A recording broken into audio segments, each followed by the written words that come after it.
Assalamualaikum warahmatullahi wabarakatuh. Perkenalkan, nama saya Muhammad Fatan Rizky dengan NIM 2408669.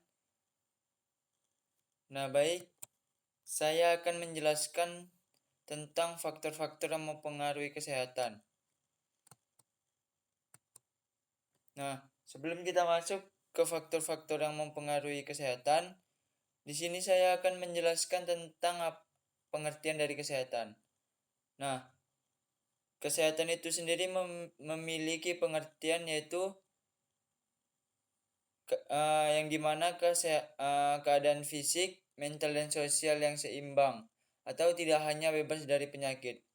Nah, dari pengertian tersebut dapat kita pahami bahwasannya kesehatan kita itu tidak hanya bebas dari penyakit, tetapi kita harus memiliki keadaan fisik yang bagus, terus memiliki mental yang bagus, dan juga keadaan sosial yang bagus.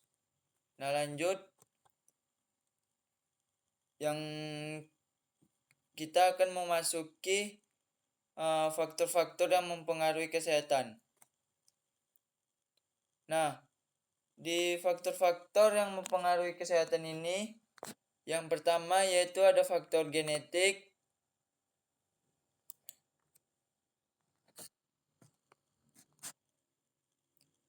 yang dimana dari faktor genetik ini kita memiliki pengertian faktor genetik yaitu warisan biologis yang dari orang tua mempengaruhi kerentanan terhadap penyakit.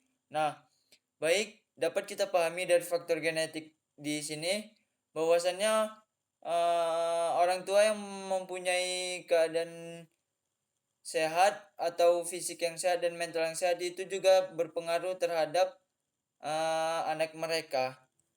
Bagaimana contohnya seperti orang tua mereka itu mempunyai hidup yang sehat dan jiwa orang tua mereka itu dan keadaan fisik orang tua mereka itu sehat. Nah, bisa jadi anak yang dilahirkan oleh mereka itu mempunyai warisan biologis yang sama pula. Begitu juga dengan sebaliknya. Lanjut, yang kedua, gaya yang kedua adalah gaya hidup sehat.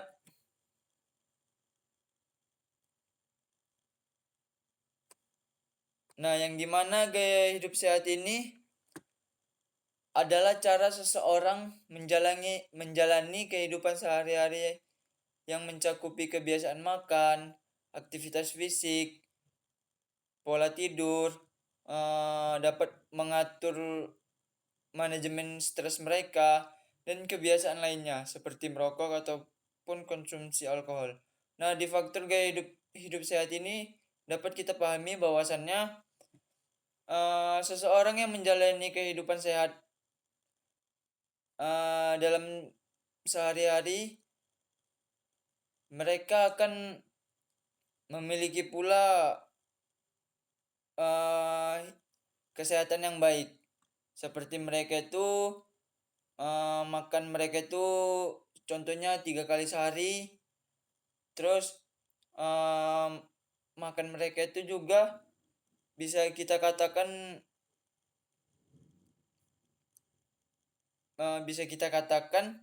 tuh 5 sehat 4 sehat 5 sempurna. Nah, di situ itu sudah dikatakan gaya hidup sehat. Lalu aktivitas fisik. Nah, di aktivitas fisik ini dapat kita pahami bahwasannya setiap manusia itu harus mempunyai fisik yang sehat seperti berolahraga ataupun yang lainnya. Nah, itu juga termasuk aktivitas fisik. Nah, dalam hidup sehat ini kita didukung oleh aktivitas fisik seperti berolahraga, contohnya berlari, bermain bola, dan paling tidak itu jalan sehat atau jogging dan jalan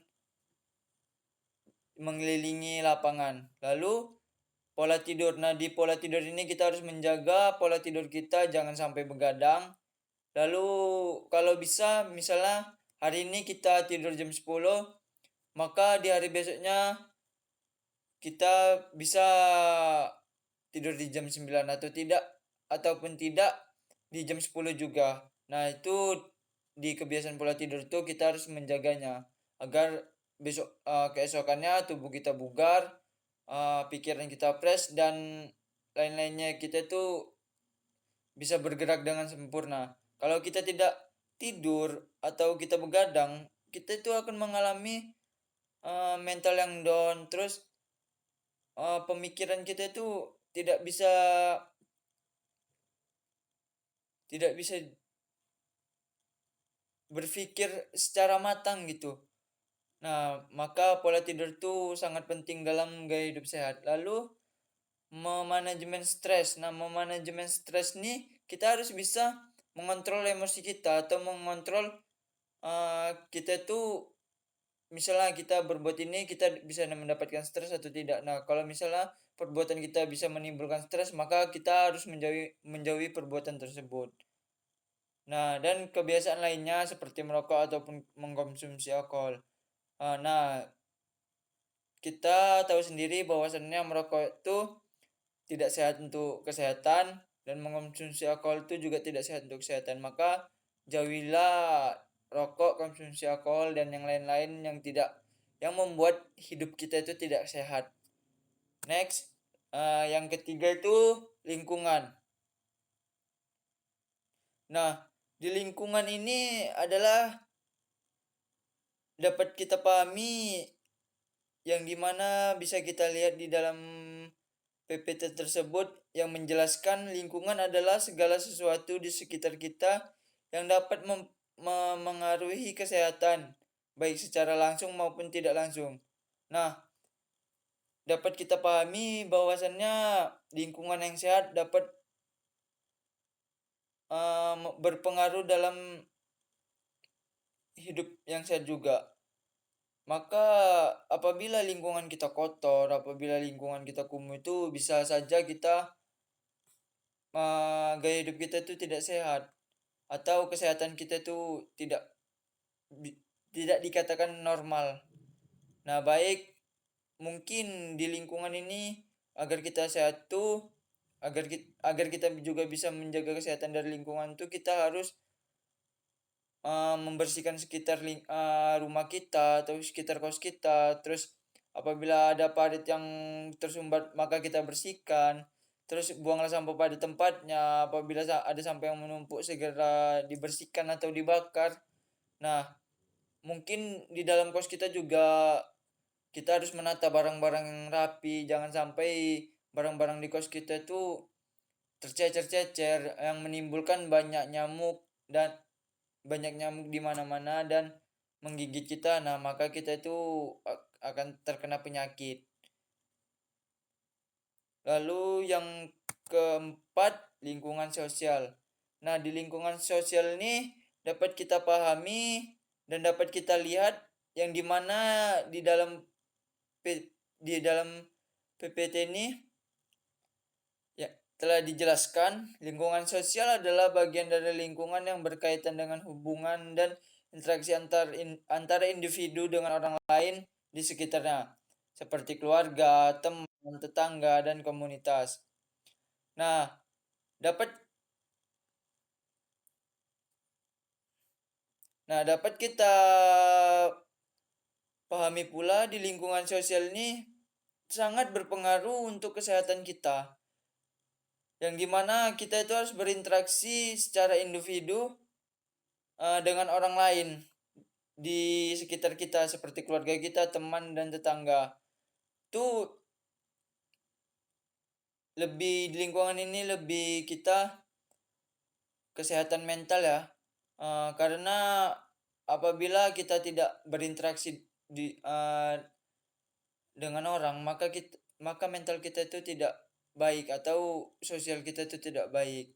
Jadi mulailah dari hal-hal kecil seperti kita membiasakan diri dengan berkomunikasi dengan keluarga, berkomunikasi dengan teman. Nah, itu akan membuat diri kita tuh atau kesehatan sosial kita tuh dapat dikatakan dengan baik. Apabila lingkungan sosial kita tidak baik, maka kita akan dapat stres atau kesehatan mental kita tuh down, yang dimana kita tuh tidak punya teman atau tidak punya teman cerita, yang dimana hati kita tuh pengen menceritakan sesuatu tapi kita tidak punya teman cerita atau bisa dibilang introvert. Nah, jangan sampai kita seperti itu karena itu dapat merusak mental kita dan kesehatan sosial kita. Lalu yang kelima, akses pelayanan kesehatan. Nah, yang dimana di dalam PPT tersebut dijelaskan bahwa akses pelayanan kesehatan adalah kemampuan individu atau masyarakat untuk memperoleh layanan medis yang dibutuhkan secara tepat waktu, terjangkau, dan berkualitas. Nah, di akses pelayanan kesehatan nih kita dapat kita pahami bahwasannya kita itu harus memperoleh layanan medis yang baik secara tepat waktu, terjangkau, dan berkualitas. Nah, apabila kita sakit atau kita terkena atau kita sedang terkena penyakit, maka kita harus membutuhkan akses pelayanan kesehatan ini dengan tepat waktu. Apabila kita terlambat, maka sakit itu akan semakin parah. Dan kita harus mempunyai akses pelayanan kesehatan yang terjangkau dari kos kita atau dari rumah kita. Apabila kita memiliki akses pelayanan kesehatan kita yang tidak terjangkau, maka bisa saja kita itu terlambat dalam penanganan. Nah, dan juga di akses pelayanan kesehatan ini harus mempunyai kualitas gitu.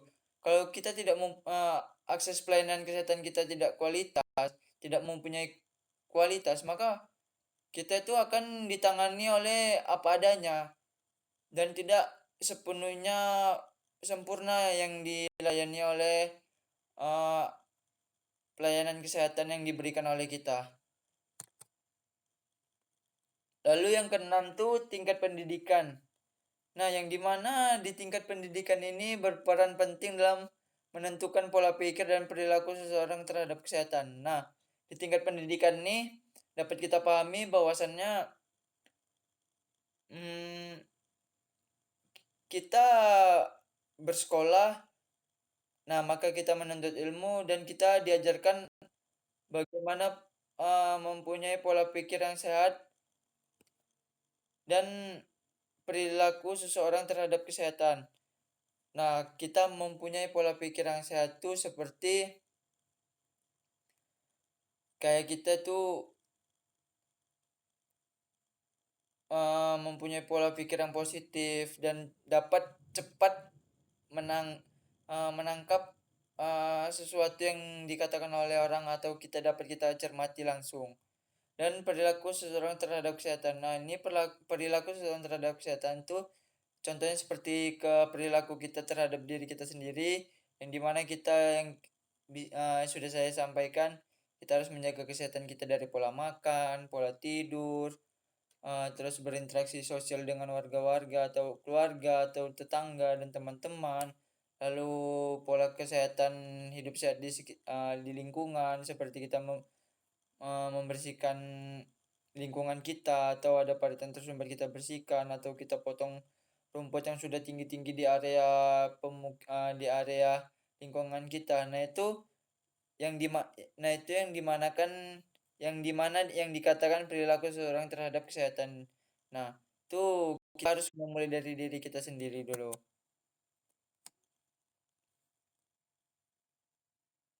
Lalu yang ketujuh ada kondisi ekonomi. Nah, kondisi ekonomi sangat mempengaruhi tingkat kesehatan seseorang maupun masyarakat secara keseluruhan. Nah, di kondisi ekonomi ini dapat kita pahami ya, banyak orang yang tidak memiliki cukup ekonomi yang memiliki kesehatan tuh yang tidak stabil. Dia itu tidak mencukupi mencukupi ekonomi, tidak bisa membeli alat-alat dapur atau lauk pauk yang dia butuhkan, maka makanan dia itu tidak 4 sehat 5 sempurna. Nah, maka dari situ dia dapat gampang sekali terkena penyakit. Jadi kondisi ekonomi ini sangat berpengaruh dalam kesehatan kita. Nah, dapat kita pahami bahwasannya keterkaitan semua faktor yang sudah saya jelaskan tadi itu yang dimana mempengaruhi kesehatan seperti genetik, gaya hidup, lingkungan fisik dan sosial, akses pelayanan kesehatan, tingkat pendidikan, serta kondisi ekonomi saling berkaitan dan membentuk kondisi kesehatan seseorang secara keseluruhan. Nah, apabila uh, semua faktor yang mempengaruhi kesehatan kita itu yang telah saya sebutkan tadi telah kita penuhi semua, maka bisa bisa dikatakan hidup kita itu sehat secara fisik, sosial, dan secara ekonomi. Baik, mungkin sampai situ saja penjelasan saya. Saya di sini akan membacakan kesimpulan dari